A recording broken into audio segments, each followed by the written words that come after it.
All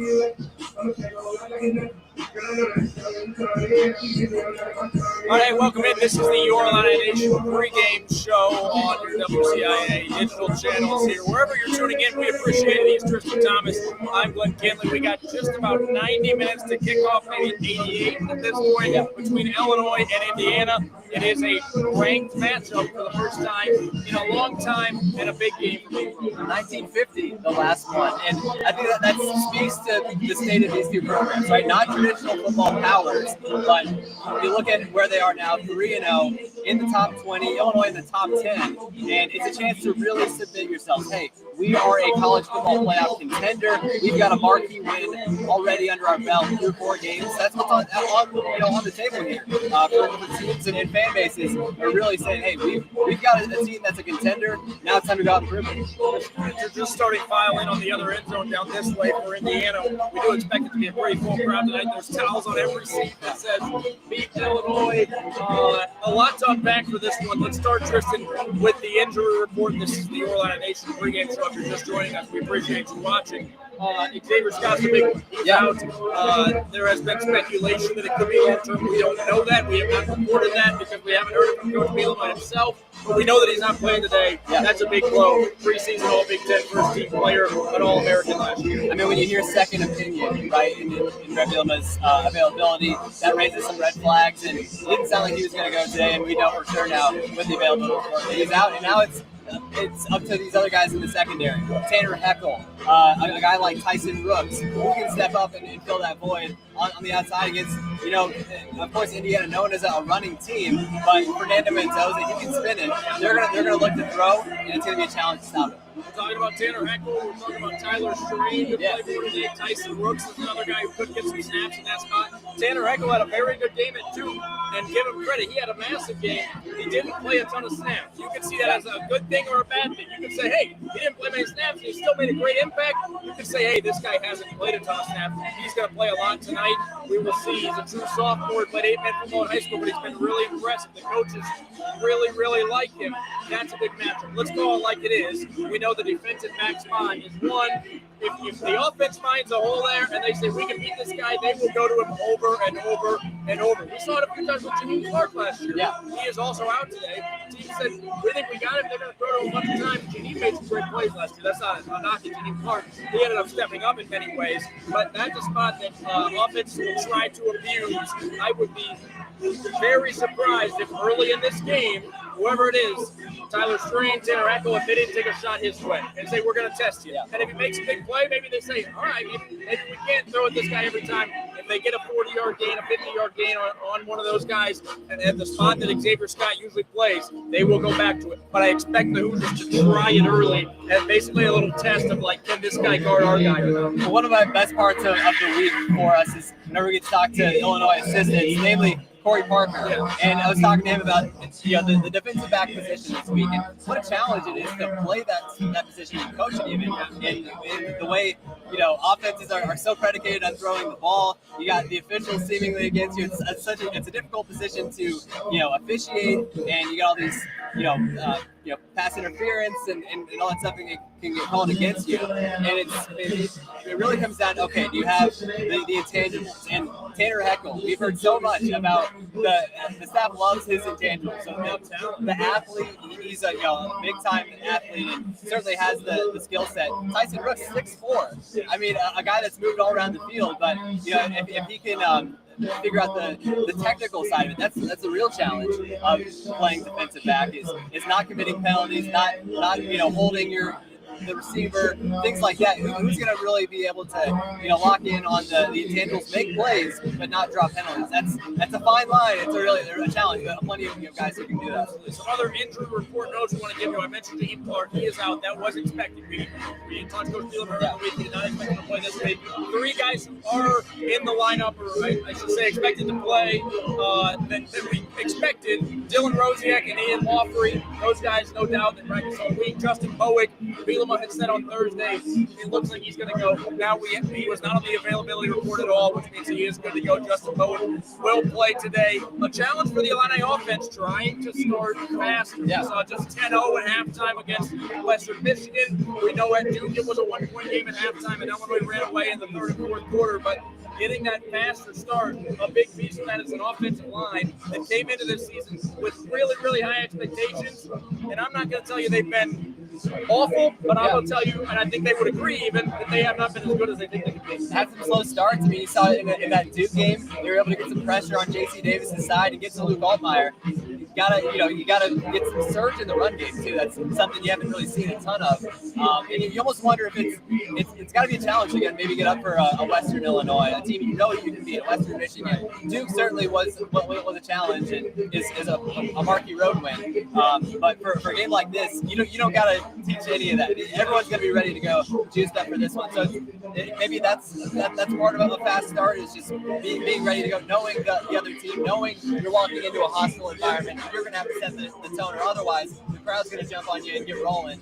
And again, an Indiana fan base that is hungry for a game like this and hungry to show that they've got what it takes to validate last year's playoff. Center Josh Cruz is warming up over Tristan's shoulder. You can probably see him on the very edge of your screen there. He will be a big part of that offensive line. I don't think it's a stretch to say that Illinois has a chance to play with a chip on its shoulder today. And I know the players and the coaches will tell us they block out all the outside noise. Yeah. They don't worry about that stuff. And I think that the Indiana program and guys in that locker room have not disrespected Illinois this week that we saw or anything like that. But what we have seen from these fan bases is sort of Illinois fans saying, what a great matchup. This is going to be a good game, two good teams. And Indiana fans saying, we're not rivals. Okay, we're not rivals. It's Illinois. Who cares? These guys can't beat us. We were in the playoff last year. I know the players trying to stay off social media, but I find it hard to believe that they haven't seen a little bit of that stuff and said, hey, these guys think that we can't beat them. Even if these guys, as the fans, are not the actual players. But I know enough football players to know that they will use any excuse for bulletin board material. Why not? That could be it in this game. Like you said, it'll be a hostile environment. It's an Indiana team that's 3-0. You probably know this. Hasn't really played anybody. Indiana, we're still learning about it. This could be a team as good or better as it was last year. Yeah. This team could be much different or maybe not as good as last year. We just don't know yet. If you're the Hoosiers, tonight's a big opportunity to say, hey, we're talking about how we haven't played anybody. We just beat a top 10 team in Illinois. A big opportunity for Indiana. Yeah, especially in the new look Big Ten, there's going to be opportunities to prove your worth.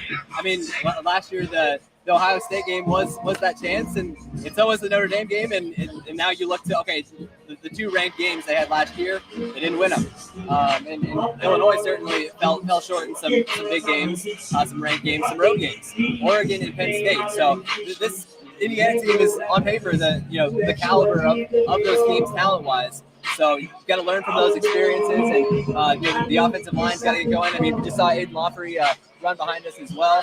That's got to help having him back. Like a guy that can make a game-changing play. Someone who can, if he gets past the second level and you're trying to beat him in a foot race, that's a challenge. And plenty of speed the other way too. I think a lot of speed on both sides of the ball, and it's going to be it's going to come down to tackling, a lot of different things. Gabe Atkins, gonna look to Gabe Atkins, that other side of the Illinois defense to get pressure on Fernando Mendoza. And this might be one of the tougher challenges he's faced. I mean, coming in from Cal, I mean, you'd have to tell me his schedule, the games he's played. But certainly so far since he's coming to Indiana, his first year, toughest test defense-wise. And it's up to Aaron Henry to figure out, hey, how do we move on from Xavier right now? He's not in the lineup. How do we adjust? How do we create havoc? How do we, cause mayhem as they did in the Duke game? How do you replicate some of that on the road? That's gonna be a challenge. It's an Illinois defense that has an opportunity to become sort of a quarterback wrecking crew, if you want to call it. There was all the talk in Duke week about Darian Mensah. Illinois forced him to fumble once or twice, and Tanner Heckel had the interception against Mensah. Now all the talk about Mendoza. Can Illinois keep lining up against these quarterbacks who are really high regarded and make them look not as good as everyone says they are? That's a challenge for Illinois this week. Let's talk about the Illinois offense. We mentioned the slow starts a little bit. You mentioned all three running backs this week. We were talking on the drive over here to Bloomington this morning and afternoon about Illinois' unique running back situation that to the Indiana fan or the average college football fans say, well, who's the starting running back? Well, it's not that simple, right? They're going to give the ball to Caden Fagan. They're going to give the ball to Aiden Lawfrey. And I think Khalil Valentine has looked really good these last 2 weeks. The second half against Duke, really, and then against Western Michigan last week, when he seemingly got hurt, went down the field, came back in, ran a guy over as if he said, hey, I'm fine, I'm all good. All 3 running backs in action. Khalil Valentine has showed flashes of he added size and strength, and we're really seeing that. You like to see the physicality from Khalil Valentine. You know he's got the speed. You know you can make a guy miss in a phone booth. But can he run a guy over? Can he bring some of that Caden Fagan power to his game? And he showed that on that goal line carry to get in the end zone against Western Michigan. But having those 3 guys back, they can rotate them in and out, and always going to have someone fresh. And like we mentioned, not one go-to guy, but a true committee. And depending on who's out there, different things for the defense to be thinking about how to stop him and how to contain him. And the big thing that Brett Bielema has talked about, besides keeping him fresh, which obviously is a massive bonus of playing 3 running backs, the defense can almost get in a rhythm and get in the tempo of predictability of Caden Fagan through the tackles, and these linebackers say, I got to get up there and help tackle this guy. This guy's hard to bring down, and they cheat up with us a little bit, or they try to fight to a gap and cheat that way, and then Khalil Valentine is to the outside and breaks your ankles, and now he's got one guy to beat. You might be in trouble. And so Khalil adding that extra wrinkle to the offense, and Aiden kind of has a little bit of both, as we've seen. It can force defenses to stay honest a little bit, and Khalil's versatility has certainly been big. Let's talk about the wide receiver room, the group that we talked about endlessly in fall camp, right? That we said, who's going to be the guy in that room? Put simply, the guy in that room has been Hank Beatty for 3 weeks. He has been really, really good. A rushing touchdown, a receiving touchdown, a returning touchdown. Does he throw for a touchdown tonight? I mean, he's lined up as quarterback before on the road, right? I mean, that would be quite the wrinkle, quite the preview from the Duke game. Something that's been talked about. I mean, we'll see. I wouldn't put him past Barry Lunny. He's shown the creativity. In that wide receiver room, Hank Beatty will get a lot of attention because of the 3-week start that he's had, which has been terrific. That can open doors for other guys. I will preface this by saying this: that doesn't mean Hank can't. We saw that with Pat last year. We said, all the attention can be on Pat, so they're going to go to this guy. No, they still went to Pat. He still had 120 yards, 3 touchdowns, whatever it may be, right? And so they might just say, you can't stop Hank even if you double team. We're going to throw the ball. They might put so much attention on Hank Beatty that it opens doors for other guys. Tristan and I have talked about Colin Dixon, and every time throughout fall camp we heard Colin Dixon, Hank Beatty, Colin Dixon, Hank Beatty. Colin Dixon has not had a big game yet. He's had a lot of targets. Him and Luke just by the fingertips missed on connecting on a 34-yard touchdown last week against Western Michigan on just a deep ball. They have thrown the ball his way a lot. They have not completed as many passes to him as they'd like. He will be a guy that they will call on at some point this season for a big game. It could be tonight. Well, on the other side, D'Angelo Pons, for Indiana, a DB getting NFL looks. You almost wonder if he's going to really be keying in on Hank Beatty. And then we talked about the depth of this receiver room. Oh, hey, a pretty good chance to show that today. Hudson Clement, we've seen him make some flashes, had a nice 9-yard catch, a one-hand grab. But we want to see him get more and more involved and see what he can do down the field. And it's obviously helpful in the red zone having a Justin Bowick that you can throw to. Tanner Arkin, Cole Russ, seen all those guys make plays in the red zone. And you think back to that Duke game, right? And it was red zone execution and turnovers. That was the whole. You could almost throw out the yards, in my opinion. Like if you're able to get red zone opportunities, convert on them.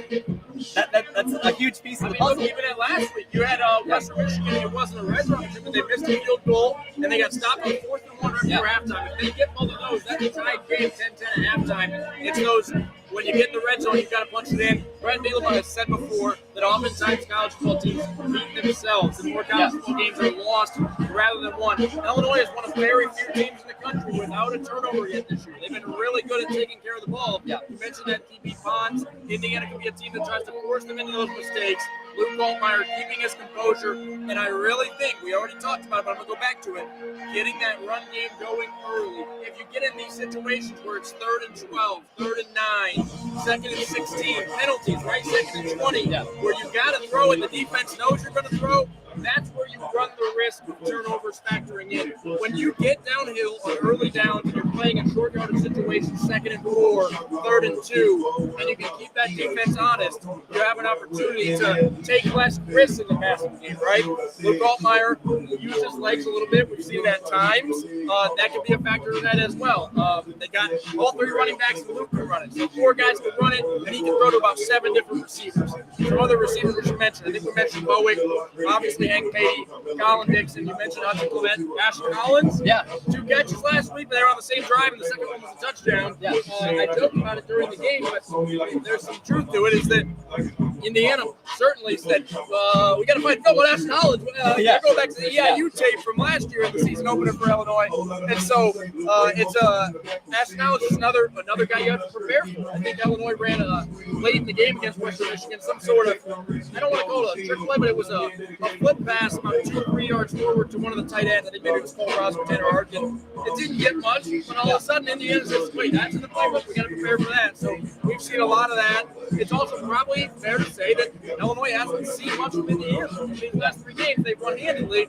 Indiana has not opened up the playbook. The Hoosiers will certainly run some stuff tonight that Illinois hasn't seen on the tape. I'm guessing Illinois watched some tape from last year, same coaching staff, although a different quarterback, of course. Certainly watch some of that tape and try to be ready for that stuff. And that's where you need those young guys that are playing. Grant Meerman's going to play tonight, the freshman linebacker. Tanner Eckel, if he plays, and Xavier Scott's, not if he plays, he will play a lot in Xavier Scott's place. You're going to need those guys to stay honest and be ready for whatever the Indiana, whatever wrinkle they throw to the offense that they haven't showed through 3 weeks. Yeah, and it starts with the run game for them. You look at they lead the Big Ten over 900 yards total, so over 300 yards per game for them 3 games this season. That's what they want to do. They want to control the clock. They want to get, as you were mentioning, ahead of the sticks, 3rd and short, 3rd and manageable, and allow the offense to continue to pick up first downs. And also another point, Brett Bielema heard on College Game Day, they mentioned he thinks this game is going to come down to a random play in the second quarter, one you might not think about a ton as it's happening, but you might look back on and go, man, if Illinois could have just sustained that drive, they could have just gotten off the field there, or if you drop an interception that could have resulted. A sack when you're on the verge of field goal range. Yeah, like those little plays that may not seem massive, or a 3rd and 6. I think about Dylan Rosiak. I think had a stop at Duke. That was like a 3rd and 6 stop. He ran the quarterback out of bounds, and it wasn't a fancy stop. He didn't get a massive tackle. It wasn't a pick. It wasn't a crazy impressive pass breakup, but you punted the football. Like, that's a big play. So some of those plays that may not seem massive in the moment could be big in a game of this caliber, right? Talking more about the Illinois defense, we talked about Xavier Scott being out and obviously replacing him. You still have some really good players in that secondary. Mac Grossetich is a good football player. Yeah. Miles Scott, right? Matthew Bailey. Hello, Matthew. There are good players back there. And the D-line and getting pressure, making this quarterback uncomfortable could be big today. From what we've heard, that all starts with James Thompson. Yeah, I mean, the transfers have had an impact there. I think we saw it a few times last year where they just couldn't stop the run. And that's going to be a no tougher test than I just mentioned than really this Indiana team to this point. You'd like to see some TFLs even. Those guys can get in the backfield, cause some havoc, and put Indiana into those 2nd and 3rd and long to where they have to throw, and you open up the door for an Illinois tour. Yeah, exactly. A few different guys that can rotate in there as well. And I think in the passing game, if you can disguise and be tough to read for Nana Mendoza and have him start seeing things that maybe aren't there. Seeing ghosts, as Sam Darnold once said. That's a part of, I guess, the defense and causing havoc is being tough to read and tough to read pre-snap what the look is. And certainly a lot of different guys that can bring versatility into the box. Matthew Bailey that you got to worry about as a kind of a hybrid linebacker type guy that can really kill you in the run game and in the pass game if you let him. Yeah, we're talking about the D-line. Tomi Waduro-Ajayi has made some plays. Kurt Neal is a big part of stopping up that run game and just kind of blocking up the middle, right? Alec Bryant had a really good game last week. What we're seeing early in the year, and make no mistake, Gabe Atkins has made massive plays, and we certainly have no reason to think he won't continue to make big plays, but it seems like the guy lining up opposite of him on that edge and the other outside linebacker spot, when they double or triple team Gabe, it opens up opportunities, whether that be for Curry, for Tomi Waduro-Ajayi, or for Alec Bryant, or whoever that may be, for another guy to try and get in there off the edge. Wherever you get that pressure from is very helpful. And certainly Gabe's got got NFL aspirations. He's hoping to have a big game. And a lot of these NFL guys, they look at the marquee matchups. What did you do in the big games? Talking to some people around the NFL draft, it's like, okay, Luke Altmaier, yeah, he had a good year, but what about the Penn State game? What about the drop snap on the goal line, on the high snap? You know, plays like that can define a game and can stick in those guys' memories. Yeah, he's got the intangibles. He played well against some lower opponents, but what you do on NBC in prime time in a top 20 matchup in volumes, one way or the other. I even talk about this past NFL draft. Alec Eilmaner, a guy that you're like, you could say, oh, Stanford wasn't great, whatever. But when the lights were on, when he was against Colorado in prime time, he had a big game, and that can stick with scouts' minds, and can really boost the draft stock. This is the Orlando Nation pregame show. We're with you for about 10 more minutes, maybe a little bit less than that, 7-8 minutes more with you. He's Tristan Thomas. I'm Glenn Kinley. We appreciate you watching, however you're watching. As we look ahead to this game, Tristan, we talked about the run game. We talked about, but this is also really the first tough road test for Illinois this year. The Duke environment was about 40% Illinois fans, and by the end of the game, it was 70% Illinois fans because Duke fans had left. This will be a tough spot. I'm not comparing this to Penn State. I think we're going to much different atmospheres. That's not a knock on Indiana. That's a compliment to Penn State. That place was unlike anything I think we've ever seen. Yeah. But this will be a tough environment. We saw some of those struggles at Penn State. We know Illinois breaking crowd noise. That's where penalties can factor in. Is it a false start when you can't do the snap count? Is your receiver running the wrong route because he didn't hear the Luke change the ball, right? Stuff like that Illinois has to be really disciplined in. That's where you call on your quarterback, Luke Altmaier, veteran guy, a third-year starter in this program, to really step up and make sure everybody's on the same page. And then you wonder, is Illinois able to do everything they want with the playbook? With those limitations of, can we change the play here? Do we have time to change the play here? Can they hear us change the play here? Can Illinois put in all those wrinkles? If they can, we know this offense is really good. If they have to simplify some things, there's pros and cons to that. I think they said in the Duke game, some of the things that maybe were struggling with the run game early with the O-line was what they were asking the guys to do rather than execution. Against Western Michigan, it was execution. Yeah. But, okay, can you simplify some things and can you control the line of scrimmage? I mean, that's massive in any football game, especially when we're going to be able to hear much more. It'd be a great time for the Illinois offensive line to have their best game so far this season. Just look back at that South Carolina game, and they really won in the trenches. They opened up the running lanes for Josh McRae, and the rest is history. So, I mean, for Illinois in this game, it starts at the line of scrimmage, being on the same page and being in sync. I mean, you expect that from a veteran group to be able to handle that. Playing at Nebraska last year, in the Penn State game we were at, what stood out to me about the crowd was they weren't just loud, they were timely loud. Like it was like you would see Luke walk up to his center and the volume grow. Yeah, Luke's got his head over his helmet trying to hear. They're like, we got to get louder. And it was like they were just locked in on that. It's a very intelligent crowd. They had done that before, it seemed like. So, it wasn't just third down and the scoreboard. It wasn't just stand up and shout time. They were really locked in and made a huge impact on that game. Is the Indiana crowd going to do that? I'm curious to see if it's on that similar level, the same plane, but that'll be something we'll watch for. Yeah, and somebody out there is saying, hey, Illinois won in Nebraska last year. That was a tough environment. You're certainly right, it was. I would think that will be similar, maybe even Nebraska, a slightly tougher environment. We still got an hour to kick off, so I won't judge the crowd for not being completely packed yet. But it's the start of what is kind of a sneakily tough stretch of games for Illinois football. And I know many people have said, oh, they don't play Oregon, they don't play Michigan, they don't play Penn State this year.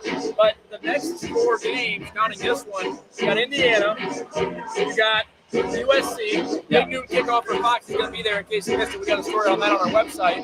You got at Purdue, which I know people say, it's Purdue, but that was an overtime game last year, and it was in Champaign. Purdue is never easy for whatever reason. They're always weird games. And then you got Ohio State. So these next 4 games are not cakewalks. Then you got Washington down the stretch, right? So a Rutgers team that you also won a walk-off touchdown last year. So you got some games that are not.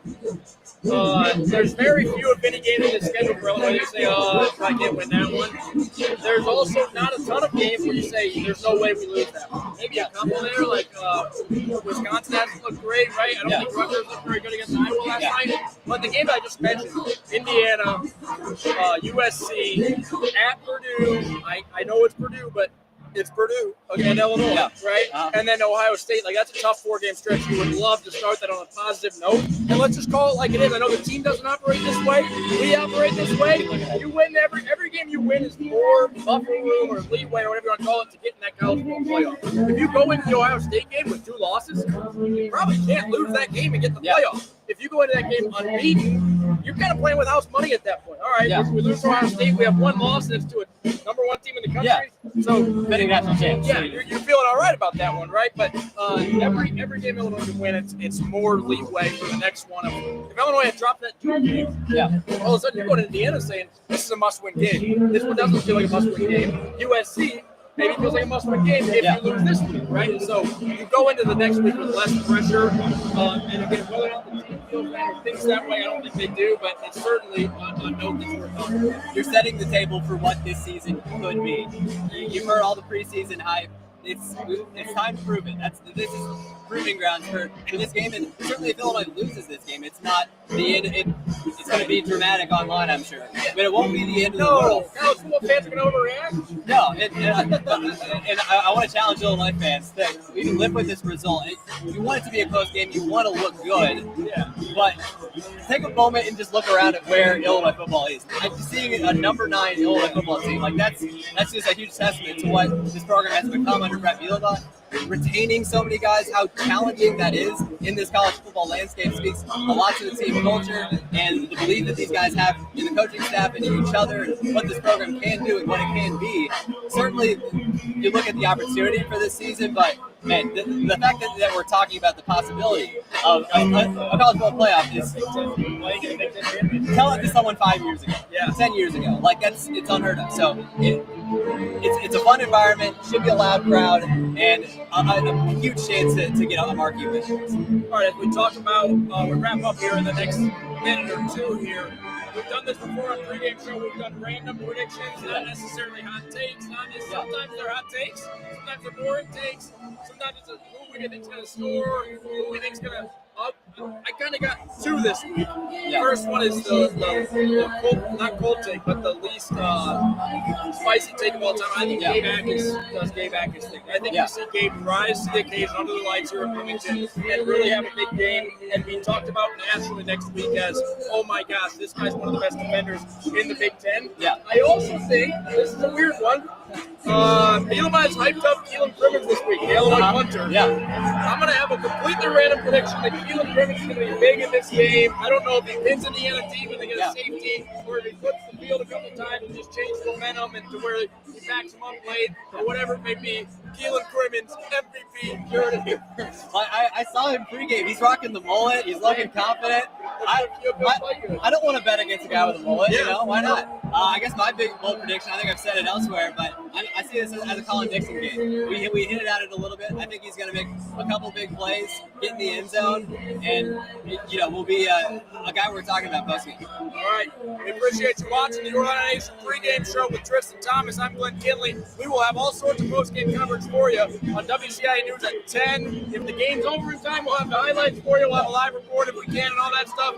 When Brett Bielema comes to the microphone postgame for his postgame press conference, we will stream that live right back wherever you're watching this. You can watch that there. And, of course, on social media, Tristan Thomas TV on Twitter, Glenn_Kinley. Follow us there. We'll be posting about 800 photos and, 450 videos post-game and throughout the game and keep you updated on all things Illini football. Illinois, Indiana, a ranked matchup, a top 20 matchup kicking off in 59 minutes. Thanks for watching, and we will see you later tonight before coverage.